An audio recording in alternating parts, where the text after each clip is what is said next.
So I'll give you a brief rundown of what I've been doing. So basically graduated in 2008. Had no idea what I was going to do, absolutely no idea, as I'm sure most of you are probably feeling the exact same thing. So I took myself off to Japan and did like a student exchange kind of thing.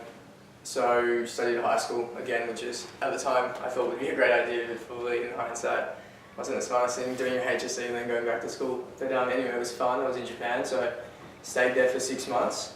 So that was 2009. Then I came back and started studying commerce law at University of Sydney. So a combined commerce degree, like a business degree and a law degree, with Japanese kind of mixed in it as well. So that was in 2010. And then what else? What have I done in relation to Japan? In 2011, I went off and did an internship with a law firm in Tokyo, where I worked advising clients such as Facebook, Louis Vuitton, all your big names. So that was a lot of fun. Came back here, then got selected to go on a program called the Future Business Leaders of Australia. So we were taken off to Tokyo and met with the ambassador and that kind of thing. So that was, again, pretty cool. I joined the Sister City Committee in Manly, so involved in that kind of stuff. And I came back and I thought, I've done a lot of Japanese-related things. I'm going to try something different.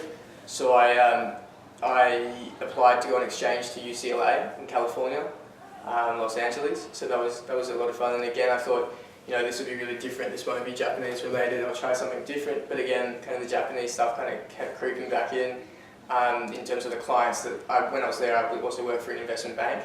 And again, the clients were like Japanese, and the people that I were working with had connections with Japan. So once again, I was like trying to not escape it, but try something different, and it kept creeping back up into me. And then most recently, I'm still at university, but I work part-time with an investment bank here in Sydney. And again, you'd think no relation to Japan and whatnot, but when I went to apply, when I had an interview, I talked a bit about myself. The whole Japanese background came up, and turns out the guy that was interviewing me had spent 20 years in Japan working with an investment bank, so that was an instant kind of like, you've got the job pretty much. So so like I've had a lot of experience with Japan, and probably, it's benefited me in such an amazing way, in ways that you'd never really expect. I mean, it's not as simple as, the thing about Japanese is, like especially in your situation, it's probably hard to see the tangible benefits yet. You're learning like maybe a sentence here or there, and a word here and there, and sometimes you can't really see where it's going. But it's funny once you leave school, how Japanese, or any language, but for me, Japanese can creep up on you and just be this amazing skill in really unexpected ways. Like when you're interning in Los Angeles or working here in Sydney, it's funny how it just comes back at you. The thing about Japanese again as well, it's so unexpected of you. Like people just don't expect it, especially in America, because it's just probably my opinion, but I think Americans would agree with me. They don't have that kind of. They don't know a lot of language. Like for them, Japanese isn't important. So for example, like Spanish or something closer to home would be more important. So if you can go to America and speak Japanese, it's really, highly sought after. So yeah, when you think about it, you study Japanese, what are you going to do? Like you immediately probably think, Japanese teacher or something a bit more direct, a translator, I don't know, like a tour guide, air hostess, something like that, where you're directly using your language. But it's really interesting how no matter what career you take, that kind of Japanese skill can really push it along its way. So I've got a friend, he studied here, Oscar Espinal. Right, yes. So he went off and did an engineering degree.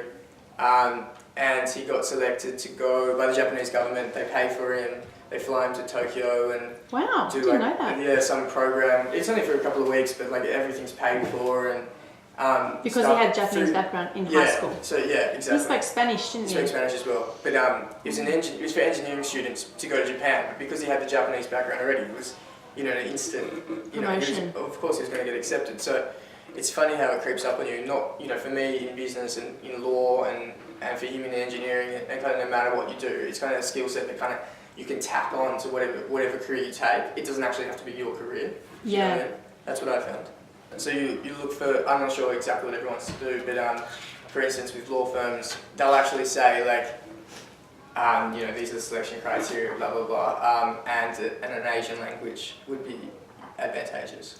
I guess also with Australia being, Asia is our neighbour, big companies are looking for people with Asian background. 100%.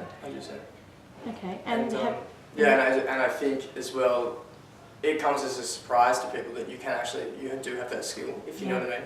People don't expect that of you, and it's just, it does make you stand out, I think, in the marketplace. But I think aside from, like all the business prospects and employability kind of things, it is like amazing fun, and being in Japan and being,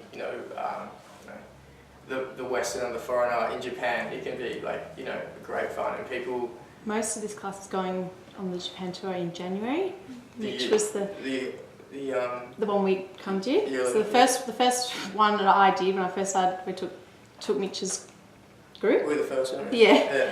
We had a lot of fun. I haven't been with St Paul's group since. This group's we're going on in January, so I'm sure you'll be able to relate to what Mitch is saying here. It is a lot of fun. We will have a lot of fun.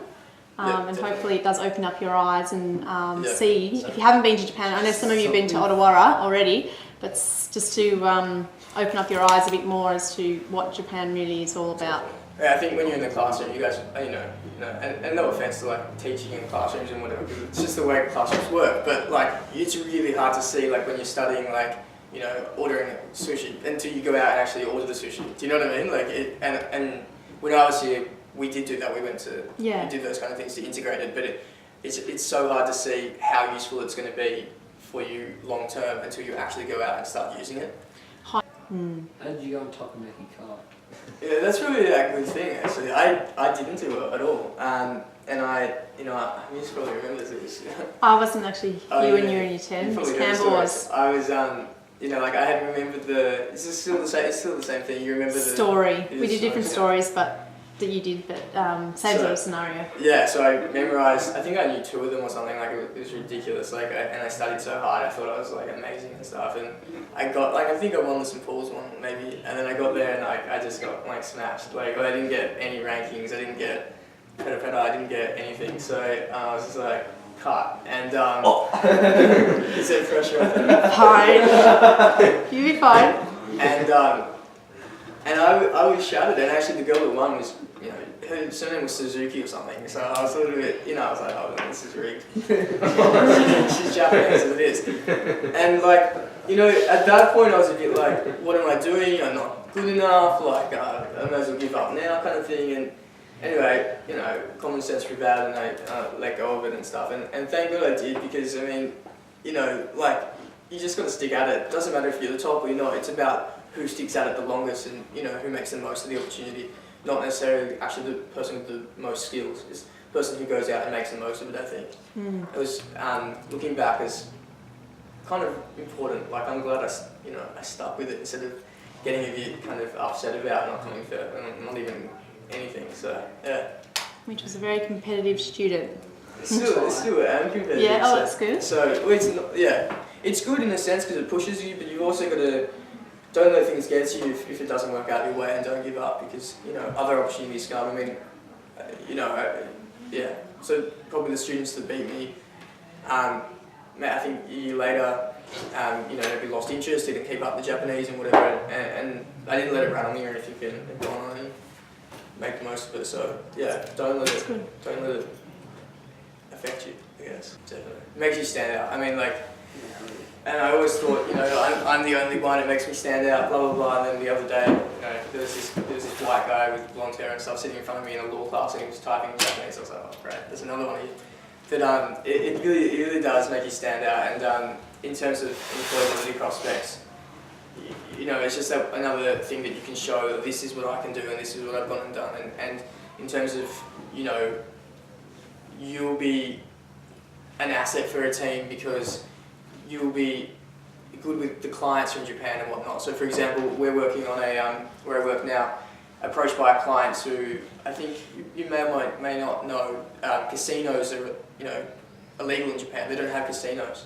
But with the Japanese government now kind of cash strapped, has no money, they need to kind of raise taxes. So what they're thinking of doing is opening up casino market, and so you can start having casinos in Japan, so then they can tax their activities and the Japanese government can get money. Anyway, so all these companies are going to start to look to go into Japan and start opening up casinos.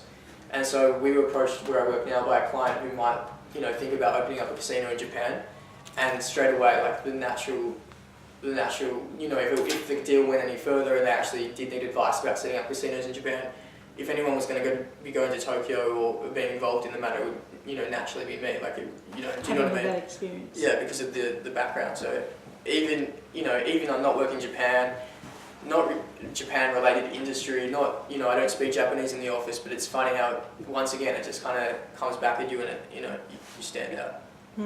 So. Yeah.